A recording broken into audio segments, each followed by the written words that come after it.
ku ada sebab anugerah-Mu. Thank you Lord. Ku ada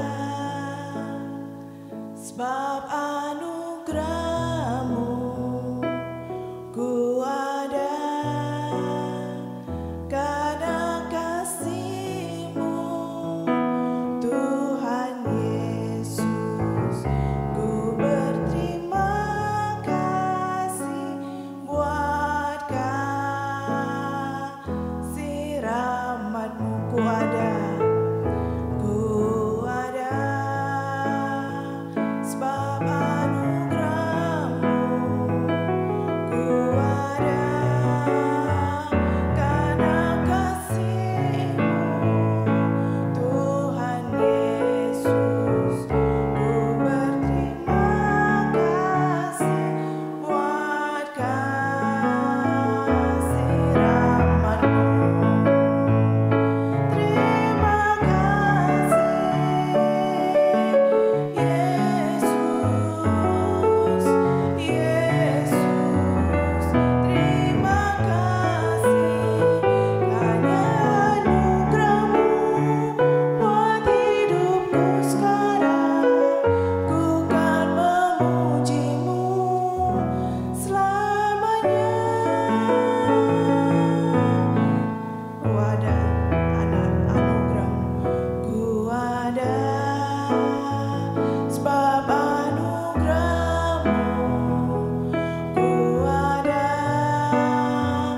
karena kasih-Mu, Tuhan Yesus.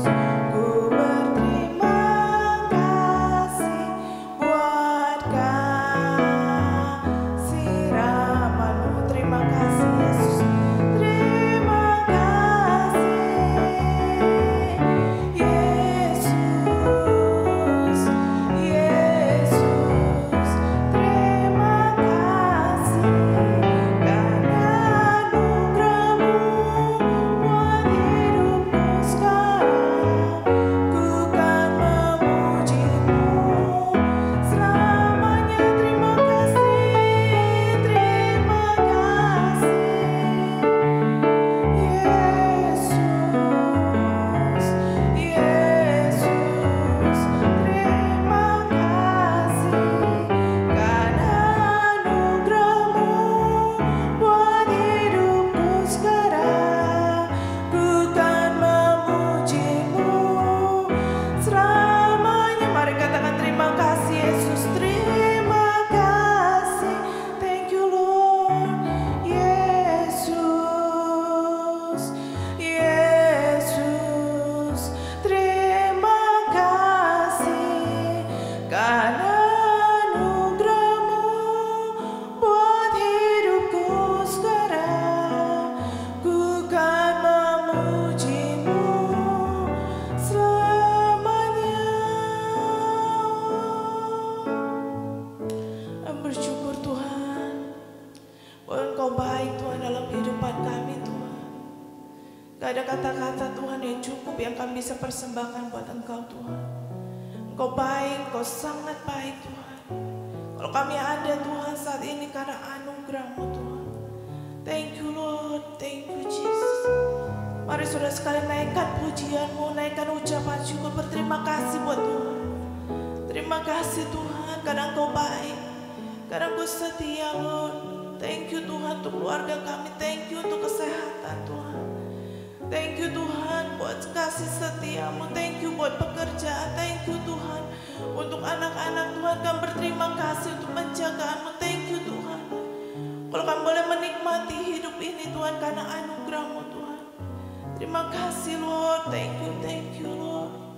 Thank you Jesus.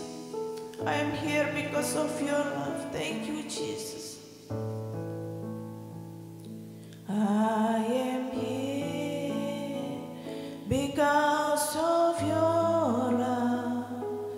I am here because of your grace, Lord Jesus. I am so thankful for your love abounds to me. I am here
It's only by your grace that I could live today. Forever I will praise your name. Katakan sekali, thank you Lord. Thank you Jesus. Jesus. Jesus. Thank you Jesus. It's only by your grace that I could live today. Forever I will praise your name. Forever I will praise your name. Forever I will praise your name.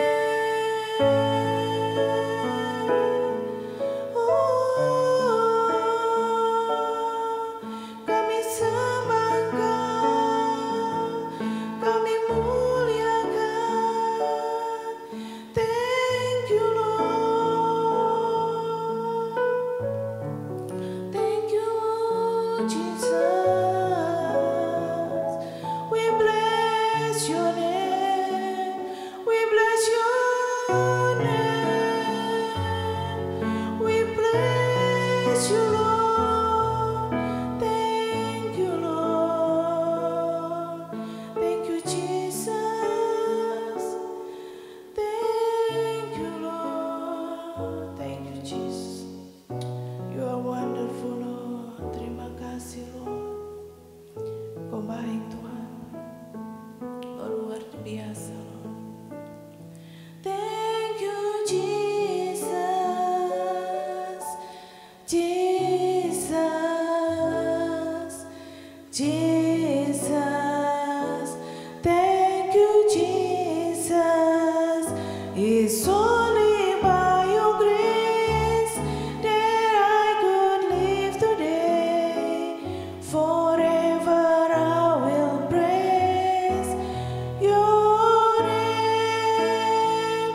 Forever I will praise your name. Forever I will praise your name.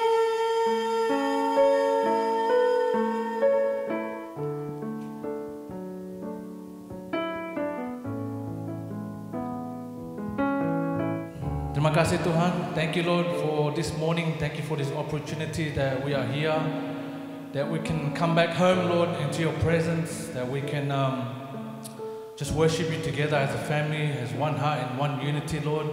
Terima kasih Tuhan. As we're about to hear your word, that I pray for your anointing, your blessing, and your knowledge upon my Father, Lord. You just hide him behind the cross, that every single word that come out from his mouth is from you, Lord. Speak through him, Lord, and that we are ready to receive your word. Let your word touch every single person in this place this morning. Where we want to hear you speak to us, Lord. Thank you, Father, for everything you've done, Lord. You are great, you're amazing. Terima kasih Tuhan, Engkau luar biasa, Engkau dahsyat. And you deserve the glory, you deserve the honor, Lord. Name above all names, semua percaya katakan, amin. Amin, amin, amin. Haleluya, haleluya. Silakan duduk Bapak Ibu, terkasih Tuhan. Selamat pagi, selamat bertemu kembali. Setelah 6 bulan kita lockdown, kita nggak bisa bertatap muka. Tapi syukur pagi hari ini kita bisa bersama-sama kembali meskipun suasananya berbeda, ya. Sampai kita nggak tahu sampai kapan, ya kan? Ini yang dikatakan maybe new normal atau apa, ya. Tetapi kita benar-benar masih limit, ya. Oleh sebab itulah hari ini kita bagi-bagi sedemikian rupa supaya tidak overflow, sehingga kita tetap sesuai dengan peraturan dari New South Wales Government.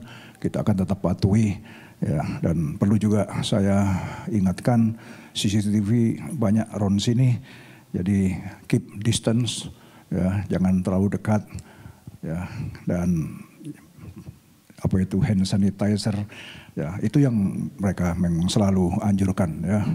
Oke, kita akan masuk kepada firman Tuhan dan saudara, ada 3 hal yang ingin saya bicarakan pada pagi hari ini sesuai dengan apa yang Tuhan sudah reveal to me dan dengan keadaan yang sedang terjadi hari-hari ini. Jadi saudara, dalam keadaan yang sulit, ya, dunia sedang tidak menentu, ya, this uncertain world. Saat-saat ini kita semuanya sedang facing that, dan kita lihat juga, saudara, yang belum pernah terjadi hari-hari ini kok bisa terjadi, ya, tanpa kita bisa prediksi. Ya, orang yang tadinya mapan, ya kan, yang tadinya bisnisnya berjalan dengan lancar, tiba-tiba ya kan, ya, dan banyak kehilangan pekerjaan dan lain sebagainya. Dan ini adalah difficult situation tentunya, ya, bagi yang kena dampak difficult situation, ya, situasi yang sangat sulit untuk mereka hadapi. Saya melihat, saya baca di di news, diperkirakan 150.000 home loan dari INZ itu diperkirakan hard to pay back dan lain sebagainya, banyak sekali yang dialami hari-hari ini, ya. Nah, tetapi ya, kalau kita dalam anak Tuhan ada tetapinya. Tetapi apapun boleh terjadi, ya. Tetapi apapun boleh terjadi, terjadilah, memang harus terjadi, karena dunia tidak akan semakin baik, dunia akan semakin, Alkitab menjelaskan itu, akan semakin chaos, saudara, akan semakin tidak menentu.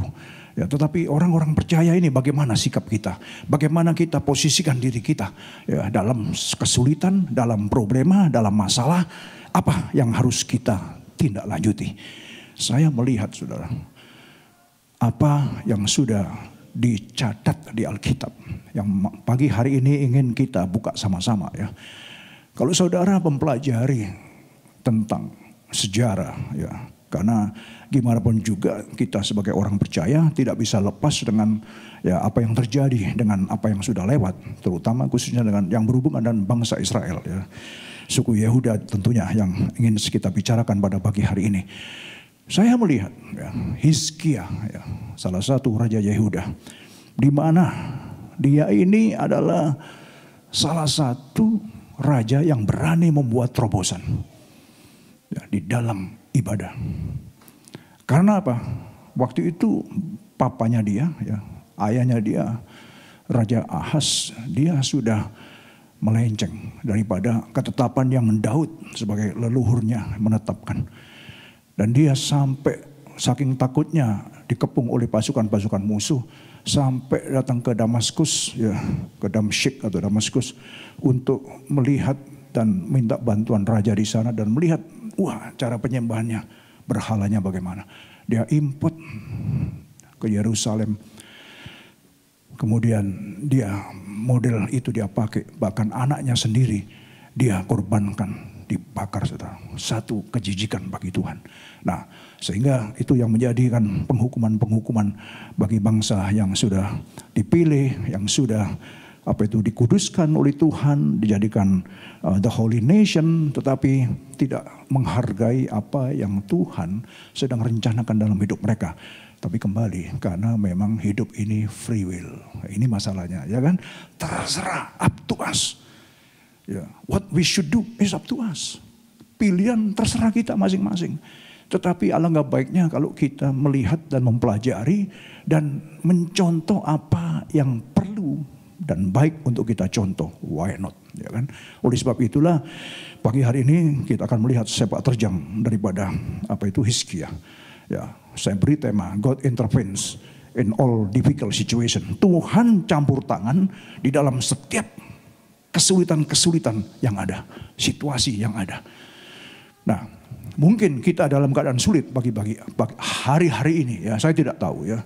Yang tahu saudara sendiri bagaimana, ya kan? Oh, sepi lah, oh ini saya nggak tahu. It doesn't matter what situation you are facing, ya. Apa yang sedang kalian hadapi, saudara.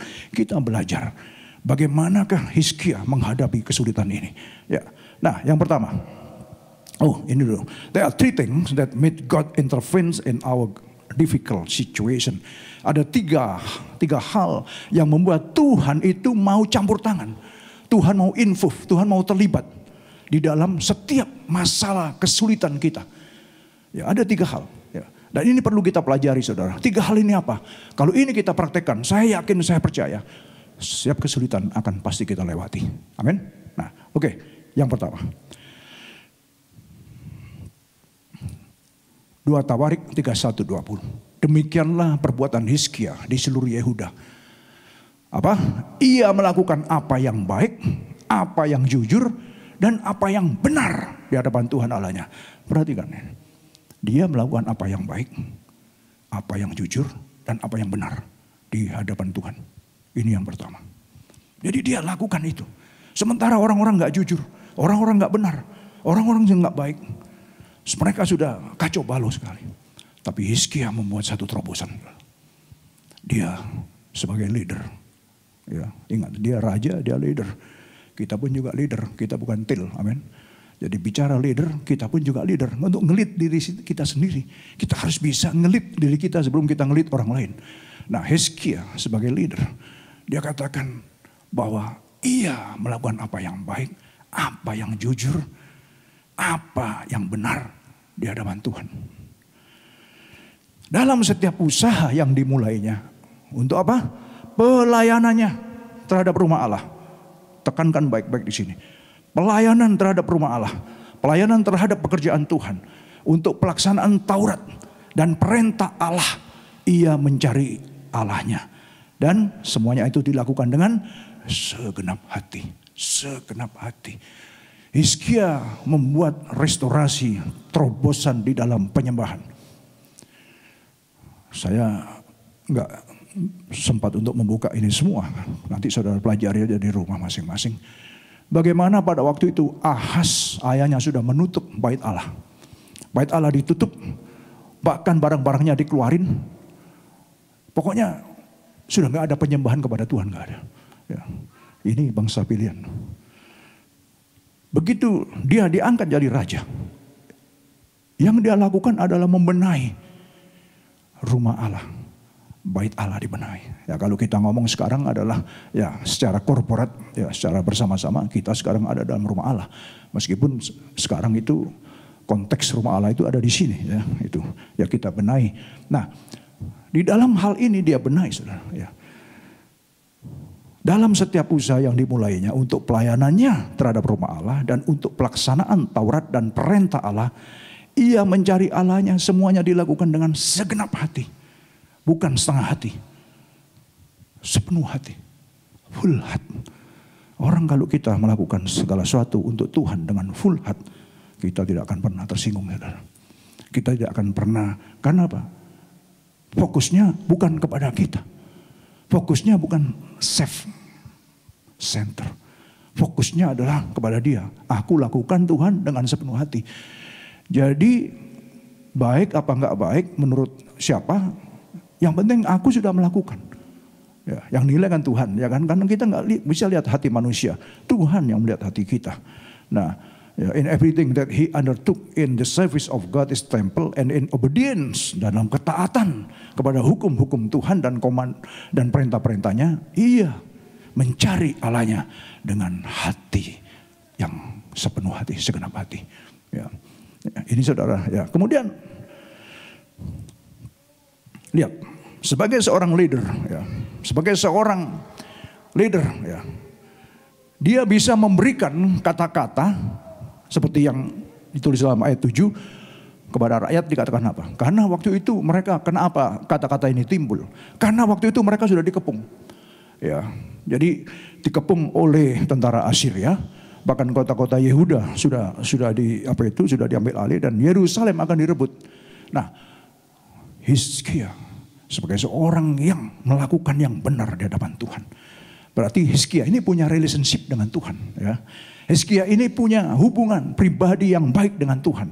Nah, sehingga ketika dia katakan bahwa kuatkanlah dan teguhkanlah hatimu. Jangan takut dan jangan terkejut terhadap Raja Asyur serta seluruh laskar yang menyertainya. Karena apa? Yang menyertai kita lebih banyak daripada yang menyertai dia. Pertanyaan saya, apakah Hizkia melihat? Tentu tidak. Ya kan? Hizkia tidak melihat. Ini sedang facing problem, facing difficulties. Ada kesulitan, ada problem, ada masalah. Sedang digencet, sedang dikepung. Dan akan dicaplok sebentar lagi.